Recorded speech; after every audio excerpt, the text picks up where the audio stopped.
शिव जी के पास कहाँ से आया नाग, डमरू, त्रिशूल, त्रिपुंड और नंदी।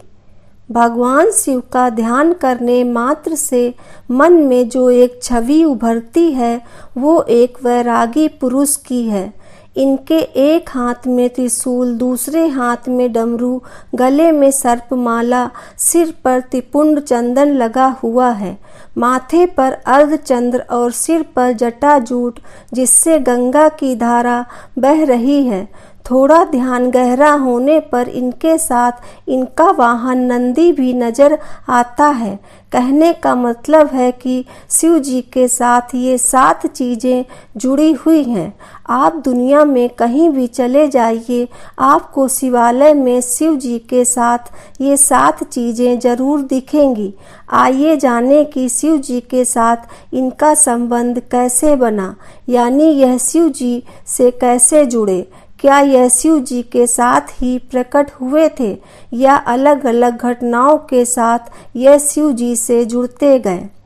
शिव जी का त्रिशूल। भगवान शिव सर्वश्रेष्ठ सभी प्रकार के अस्त्र शस्त्रों के ज्ञाता हैं, लेकिन पौराणिक कथाओं में इनके 2 प्रमुख अस्त्रों का जिक्र आता है, एक धनुष और दूसरा त्रिशूल। त्रिपुरासुर का वध और अर्जुन का मान भंग, यह 2 ऐसी घटनाएं हैं जहां शिव जी ने अपनी धनुर्विद्या का प्रदर्शन किया था, जबकि त्रिशूल का प्रयोग शिव जी ने कई बार किया है। त्रिशूल से शिव जी ने शंखचूर का वध किया था, इसी से गणेश जी का सिर भी काटा था और 12 अवतार में मोह के जाल में फंसे विष्णु जी का मोह भंग कर वैकुंठ जाने के लिए विवश किया था। इस तरह आया शिव जी के हाथों में त्रिशूल।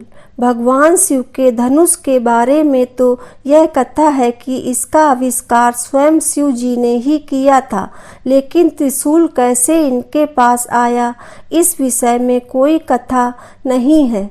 माना जाता है कि सृष्टि के आरंभ में ब्रह्मनाद से जब शिव जी प्रकट हुए तो साथ ही रज तम सत यह तीनों गुण भी प्रकट हुए। यही तीनों गुण शिव जी के 3 शूल यानी त्रिशूल बने। इनके बीच सामंजस्य बनाए बगैर सृष्टि का संचालन कठिन था, इसीलिए शिव जी ने त्रिशूल रूप में इन तीनों गुणों को अपने हाथों में धारण किया। शिव जी का डमरू। भगवान शिव जी को संहारकर्ता के रूप में वेदों और पुराणों में बताया गया है, जबकि शिव जी का नटराज रूप ठीक इसके विपरीत है। जब वह प्रसन्न होते हैं और नृत्य करते हैं उस समय शिव जी के हाथों में एक वाद्य यंत्र होता है जिसे डमरू कहते हैं। इसका आकार रेत घड़ी जैसा है जो दिन रात और समय के संतुलन का प्रतीक है। शिव जी भी इसी तरह के हैं। इनका एक स्वरूप वैरागी का है तो दूसरा भोगी का है। जो नृत्य करता है परिवार के साथ जीता है, इसीलिए शिव जी के लिए डमरू ही सबसे उचित वाद्य यंत्र है। यह भी माना जाता है कि जिस तरह शिव आदि देव हैं उसी प्रकार डमरू भी आदि वाद्य यंत्र है। जाने कैसे आया शिव के हाथों में डमरू। भगवान शिव के हाथों में डमरू आने की कहानी बड़ी ही रोचक है।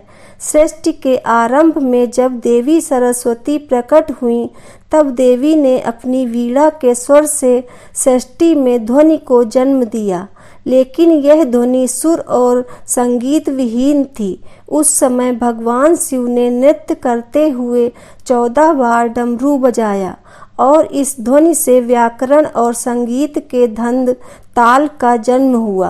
कहते हैं कि डमरू ब्रह्म का स्वरूप है जो दूर से विस्तृत नजर आता है, लेकिन जैसे जैसे ब्रह्म के करीब पहुँचते हैं वह संकुचित हो दूसरे सिरे से मिल जाता है और फिर विशालता की ओर बढ़ता है। सृष्टि में संतुलन के लिए इसे भी भगवान शिव अपने साथ लेकर प्रकट हुए थे। शिव जी के गले में विषधर नाग कहाँ से आया। भगवान शिव के साथ हमेशा नाग होता है। इस नाग का नाम है वासुकी। इस नाग के बारे में पुराणों में बताया गया है कि यह नागों के राजा हैं और नागलोक पर इनका शासन है। सागर मंथन के समय इन्होंने रस्सी का काम किया था जिससे सागर को मथा गया था। कहते हैं कि वासुकी नाग शिव के परम भक्त थे। इनकी भक्ति से प्रसन्न होकर शिव जी ने इन्हें नागलोक का राजा बना दिया और साथ ही अपने गले में आभूषण की भांति लिपटे रहने का वरदान दिया। नंदी ऐसे बने शिव के वाहन। नंदी के बारे में पुराणों में जो कथा मिलती है उसके अनुसार नंदी और शिव वास्तव में एक ही हैं। शिव जी ने ही नंदी रूप में जन्म लिया था। कथा है कि शिलाद नाम के ऋषि मोह माया से मुक्त होकर तपस्या में लीन हो गए। इससे इनके पूर्वज और पितरों को चिंता हुई कि इनका वंश समाप्त हो जाएगा। पितरों की सलाह पर शिलाद ने शिव जी की तपस्या करके एक अमर पुत्र को प्राप्त किया जो नंदी नाम से जाना गया। शिव जी का अंश होने के कारण नंदी शिव जी के करीब रहना चाहता था। शिव जी की तपस्या से नंदी शिव जी के गणों में प्रमुख हुए और वृषभ रूप में शिव जी का वाहन बनने का सौभाग्य प्राप्त किया। शिव जी के सिर पर चंद्र कैसे पहुँचे? शिव पुराण के अनुसार चंद्रमा का विवाह दक्ष प्रजापति की 27 कन्याओं से हुआ था। यह कन्याएं 27 नक्षत्र हैं। इनमें चंद्रमा रोहिणी से विशेष स्नेह करते थे। इसकी शिकायत जब अन्य कन्याओं ने दक्ष से की तो दक्ष ने चंद्रमा को क्षय होने का श्राप दे दिया। इस श्राप से बचने के लिए चंद्रमा ने भगवान शिव की तपस्या की। चंद्रमा की तपस्या से प्रसन्न होकर शिव जी ने चंद्रमा के प्राण बचाए और उन्हें अपने शीश पर स्थान दिया।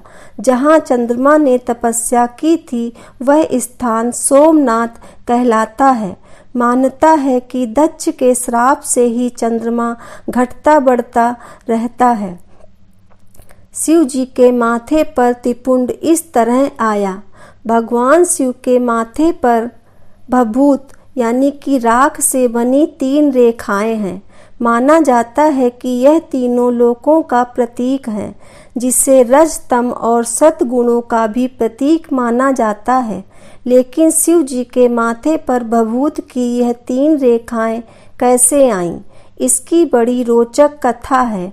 पुराणों के अनुसार दक्ष प्रजापति के यज्ञ कुंड में सती के आत्मदाह करने के बाद भगवान शिव उग्र रूप धारण कर लेते हैं और सती के देह को कंधे पर लेकर त्रिलोक में हाहाकार मचाने लगते हैं। अंत में विष्णु चक्र से सती के देह को खंडित कर देते हैं। इसके बाद भगवान शिव अपने माथे पर हवन कुंड की राख मलते हैं और इस तरह सती की याद को त्रिपुंड रूप में माथे पर स्थान देते हैं। इस तरह शिव जी की जटा में समाई गंगा। भगवान शिव के माथे पर गंगा जी के विराजमान होने की घटना का संबंध राजा भागीरथ से माना जाता है। कहा जाता है कि भागीरथ ने अपने पूर्वज सगर के पुत्रों को मुक्ति दिलाने के लिए गंगा को स्वर्ग से पृथ्वी पर उतारा था। लेकिन इस कथा के पीछे कई कथाएं हैं जिससे भागीरथ का प्रयास सफल हुआ। कथा है कि ब्रह्मा की पुत्री गंगा बड़ी मनमौजी थी।